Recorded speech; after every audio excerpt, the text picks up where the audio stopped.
Our bucket journey continues, and today we're checking out the updated Toyota Hilux. It's still the old Hilux we all know, but with a new face. Grandshop, the current gen Hilux was released in 2015, and all we've been getting is facelift after facelift after facelift. I've been quiet for some time, but a lot was happening behind the scenes. I filmed the updated Polo Vivo, serviced the high mileage BMW, sold my Suzuki Swift, and bought a high mileage Mercedes-Benz, but a lap. Today's video is about the Toyota Hilux. Some of you already know I'm in the process of getting myself a bike, and on my list I have the Isuzu D-Max, Ford Ranger, and Toyota Hilux. The D-Max is currently leading the race, Hilux moved to second place, and the Ranger is now at the bottom of the list. My budget is still plus minus 490,000 rands, and I don't care much about fancy features.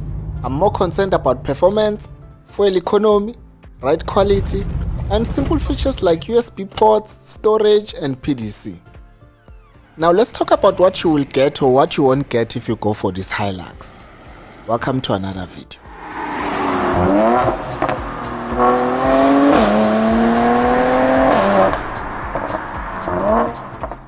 The new look is not bad, but I feel like there was no need for this facelift because a new gen Hilux will be launching soon.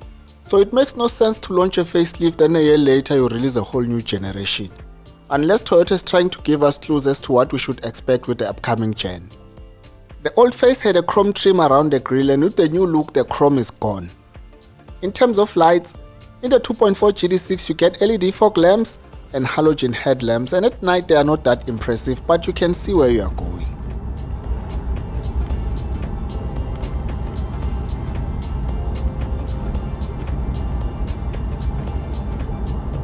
I find it a bit weird that with the Fortuner you get LED headlamps even if you go for the 2.4 variant, but with Hilux the 2.4 comes with halogens.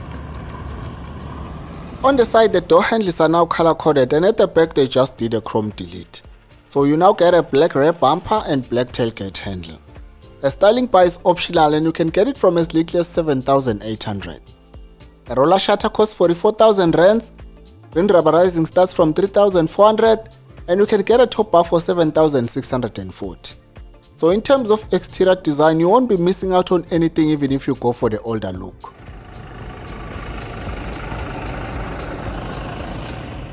On the road, the 2.4GD-6 gets the job done, and I'm tempted to say it feels slightly better than the 1.9 litre D-Max.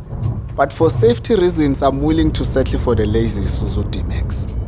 Towards the end of 2024, Isuzu introduced a new 2.2 litre engine with a power output of 120 kilowatts and 400 Newton meters of torque. The 2.2 litre power plant is not yet available in SA, but hopefully we'll get it with the launch of the D-Max facelift this year. If you watched my Toyota Fortuner review, you already know the 2.4GD-6 produces 110 kilowatts and 400 Newton meters of torque, and in this case it's mated to a 6-speed automatic transmission. If you are used to nippy cars, it takes a bit of time to adjust to the performance of bakkies like this one. And once you are used to the driving dynamics, you will no longer complain about the tractor vibes. I've been searching for some good deals in the used market, and bakkies are very expensive. Even for high mileage models that are older than 5 years, you will pay an arm and a leg. Especially if you want the more powerful variants like the 2.8GD-6 or the 3 litre D-Max. In some instances, it's best to just buy a brand new bakkie, because sometimes dealers offer discounts of up to 100,000 rands or more, and that's better than buying an overpriced second-hand that's already out of warranty and has no service plan. When it comes to fuel consumption, Toyota claims you'll average 7.7 liters per 100 kilometers, and I don't remember seeing a figure less than 10. My best consumption in this Hilux was 10.2 liters per 100 kilometers, and I was not even speeding because this vehicle is naturally slow. The interesting part is the consumption figures I got in this bike are very similar to what I got when I was testing the 1.9 litre Isuzu D-Max. And even in the Toyota Fortuner, my consumption was always above 9. On gravel, the Hilux is fairly solid. It doesn't feel like it's going to fall apart when you are pushing it hard. But you must be prepared to bounce up and down, because even if you hit a small bump, you fly off your seat. And it's worth mentioning that the ride quality of this bike on gravel is very similar to that of the Isuzu D-Max.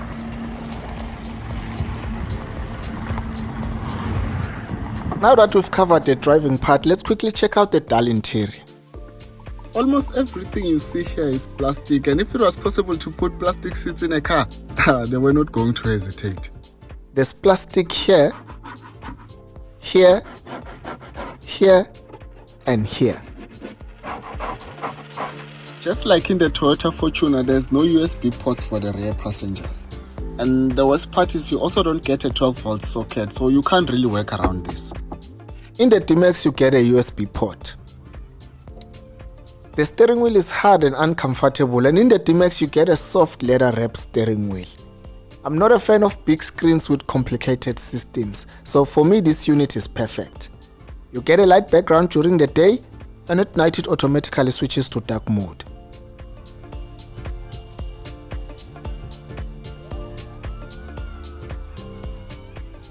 A rear view camera is standard and the picture quality is a bit washed out, but it's better than nothing.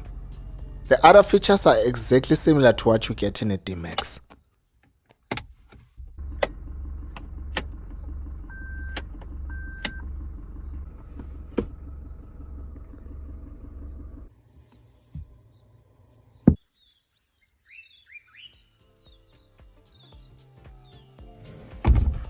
I've always wondered what's the point of putting a beverage holder in such a tight spot, and I realized that there's an air vent here. So if your beverage is here, the cool air from the vent keeps your drink cool. There's a total of 7 airbags and the rear passengers will enjoy a bit of knee room. And the poor thigh support is a reminder that bakkies are primarily commercial vehicles, not family cars. We all know by now that Toyota doesn't really care much about interior design. So I won't be shocked if they so much as throw this design in the new gen Hilux.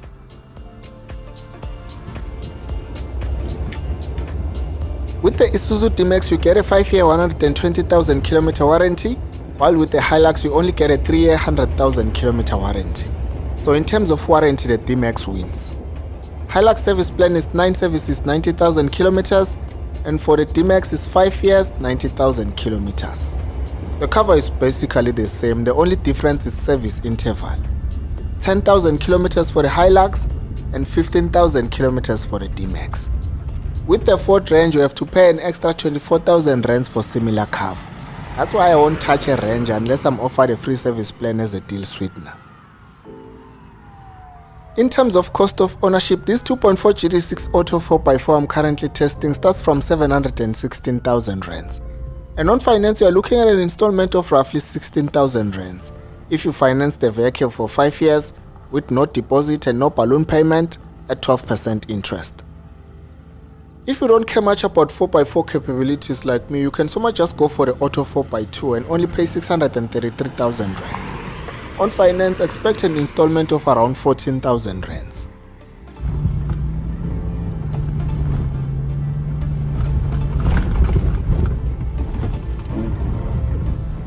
For comprehensive insurance, I was quoted 1,876 rands and a tracking device is required for obvious reasons.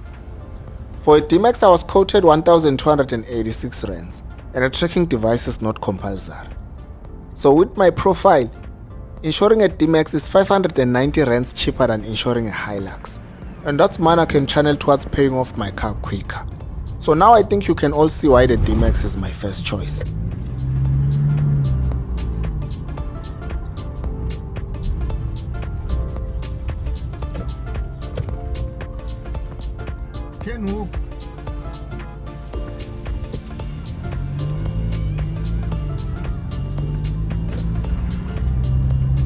For affordable car insurance, use the link in the description to get a quote from Naked.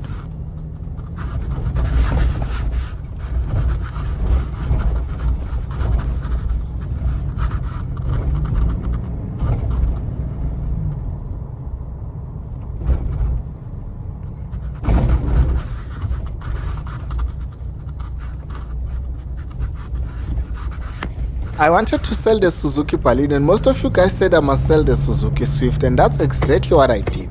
The Swift is gone. Now I only need to test 2 more bakkies, and if they don't offer better value than the D-Max, I'm buying a D-Max. And a friend of mine is selling a modified Navara with a Lexus engine, but that's a story for another day.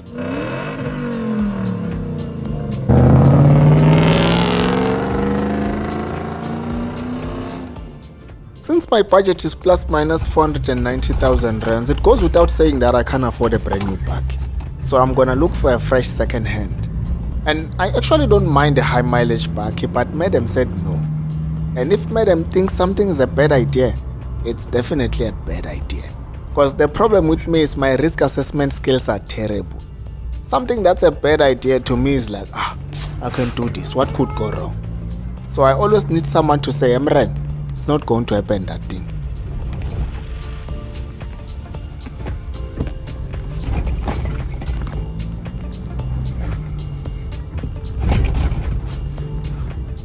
Besides GWMP series, which other packet do you think deserves to be on my list? Let me know in the comment section. And today's video ends here. Thank you for watching. Don't forget to like, share and subscribe to the channel for more car content in a Mzansi context.